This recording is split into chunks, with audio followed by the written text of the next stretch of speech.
Serial आईना में बेहोश होने का नाटक करती है और उसे लेकर आ जाता है घबराकर घर। सुनैना तभी एकदम से उठ जाती है और कहती है ये तो मैंने प्रैंक किया था, और ताकि मैं जान सकूं कि कौन मुझे कितना प्यार करता है। ऐसा तो नहीं कि केवल सुनैना को लोग प्यार करते हैं। तभी चाचा जी कहते हैं जब से तुम इस घर में आई हो तभी मैं समझ गया था कि तुम हमारे परिवार का हिस्सा हो। और वह चाचा जी को सॉरी बोलती है कि हम आपको गोलू मोलू चाचा जी कहते थे, उसके लिए सॉरी। और नमन को भी सॉरी कहती है। वह कुछ बात नहीं करता, चला जाता है। और फिर कमरे में आती है सुनैना तो कहती है हमें माफ़ कर दो, हमने केवल ऐसे ही मजाक किया था। यहाँ पर चाचा जी अंदर आते हैं, बाहर भेज देते हैं पंकजा को और कहते हैं कि तुम अब बिल्कुल गलत व्यवहार नहीं करोगी। भाभी और सुनैना की बहन सिमरन के साथ नहीं, मैं बैल हूँ, बिल्कुल तुम्हें सींग मारूंगा और सुधर जाना। अपने ये जो षड्यंत्र बिल्कुल मत रचना, ना नफरत करना उनसे। तुम्हें सींग मार दूंगा तो तुम्हारी समझ में आ जाएगा, इसलिए मैं चुपचाप कमरे में समझा रहा हूँ। यहाँ पर शिव्या कहती है पंकजा से कि तुम देखो आंख बंद करके कौन दिख रहा है। यहाँ पर सुनैना कहती है चलो हम शादी कर लेते हैं,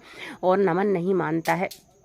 फिर वह कहता है कि ठीक है। आंख बंद करती है पंकजा तो उसे कोई नहीं दिखता। कहती है शिव्या कौन दिख रहा है? पंकजा कहती है मुझे नहीं दिख रहे हैं नमन जी। तो वह बोलती है ठीक है, तो सिमरन को ही दिखते होंगे और उन्हीं दोनों की शादी होना ज़रूरी है। वह मान जाते हैं दोनों और कहता है चलो ठीक है हम शादी कर लेते हैं। तभी नीचे आते हैं और सारे घर के लोग आ जाते हैं। कहते हैं आप सारे लोग इसे अपना लीजिए, हम दोनों शादी करने वाले हैं, और पापा आप भी सुनैना को अपना लीजिए क्योंकि यह मेरी पत्नी है। और प्रपोज करता है नमन। सारे लोग खुश हो जाते हैं। पंकजा भी माफ़ी मांगती है, कहती है हमें माफ़ कर दो, अब हम प्रायश्चित करेंगे अपने पापों का। और पिताजी भी माँ को आई लव यू बोलते हैं और कहते हैं हमारी सारी गलतियों के लिए हमें माफ़ कर दो, और दोनों को गले लगा लेते हैं। तभी सब कुछ ठीक हो जाता है। यह सब देख रही होती है सुनैना की आत्मा।